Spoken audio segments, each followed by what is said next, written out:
میں دار و ریسٹ ہاؤس میں تھا 1984 میں، وہ جو ہم کچھ لوگ ضلع بدر کیے گئے تھے اور ہمارے ساتھ شیعہ لوگ بھی تھے، تو انہوں نے وہاں جیلر سے درخواست کی کہ ہم مباحثہ چاہتے ہیں، تو ہمارے علماء تو گزر گئے، تو نا میں نے کہا نا نہیں، مناظرے کی چیلنج ہے، کپڑے اتر جائیں گے، بیٹھنا ہے، فیصلہ طے ہو گیا کہ بیٹھنا ہے، بیٹھ گئے۔ جب بات چیت شروع ہوئی اور ختم ہوئی تو وہ جو شیعہ جیلر تھا انہوں نے کہا ان کو تو گولی مارنا چاہیے، انہوں نے ہمارے پیسے ویسے ضائع کیے، یہ تو ایک مجلس کے 4 لاکھ لیتے ہیں اور ان کو آپ سے بولنا نہیں آتا۔ میں نے کہا یہ جو ٹی وی کے ڈانسر ہیں یہ محقق علماء تھوڑے ہی، ان کو کتابوں کا کیا پتا ہے۔ تو اب انہوں نے ایک عجیب کام کیا، میں جب کمرے میں پہنچ گیا تو اسی طرح حالت تھی کہ لیٹ نہیں سکتا تھا اور بیٹھ بھی نہیں سکتا تھا۔ تو ہمارے ساتھ ہمارے استاد تھے جامعہ اسلامیہ بنوری ٹاؤن کے محتمم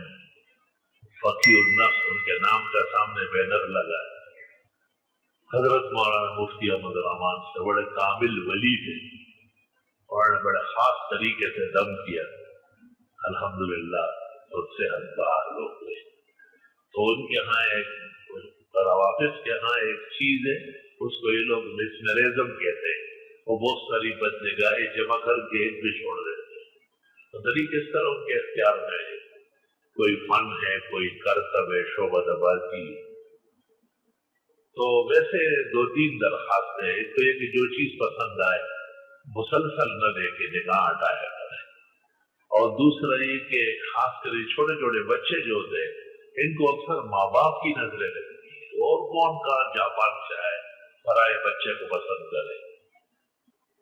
تو حسن و حسین کو فاطمہ کی نظر لگی، حضرت علی کی لگی، اور آپ دم کرتے ہوئے فرمایا کہ اے علی و فاطمہ یہ کلمات پڑھا کرو۔ جب اسماعیل اور اسحاق بیمار ہو جاتے حضرت ابراہیم یہ کلمات پڑھتے، اور ابھی جبریل لے کے آیا ہے، اعوذ بکلمات اللہ التامات من شر ما خلق ومن شر کل حام ومن شر عین اللامہ۔